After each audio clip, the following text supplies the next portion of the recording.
मुझे जवाब दीजिए, ये जो आतंकवादी है, ये नक्सलवादी है, उनके पास शस्त्र और बारूद कहां से आता है?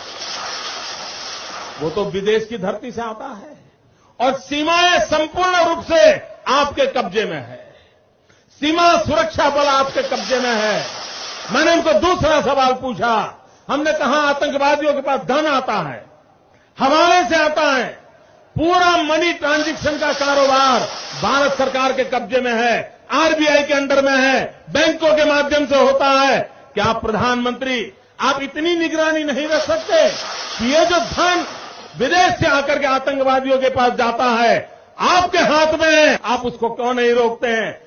मैंने तीसरा सवाल उनको पूछा कि विदेशों से घुसपैठ आते हैं, घुसपैठ आतंकवादियों के रूप में आते हैं, आतंकवादी घटनाएं करते हैं, भाग जाते हैं। प्रधानमंत्री जी आप मुझे बताइए, सीमाएं आपके हाथ में है, कोस्टल सिक्योरिटी आपके हाथ में है, बीएसएफ सेना सब आपके हाथ में है, नेवी आपके हाथ में है, ये विदेश से घुसपैठ कैसे घुस जाते हैं? मैंने चौथा सवाल पूछा, सारा कम्युनिकेशन भारत सरकार के अंडर में है। कोई भी अगर टेलीफोन पे बात करता है, ईमेल भेजता है, कोई भी कम्युनिकेशन करता है, भारत सरकार उसको इंटरप्ट कर सकती है।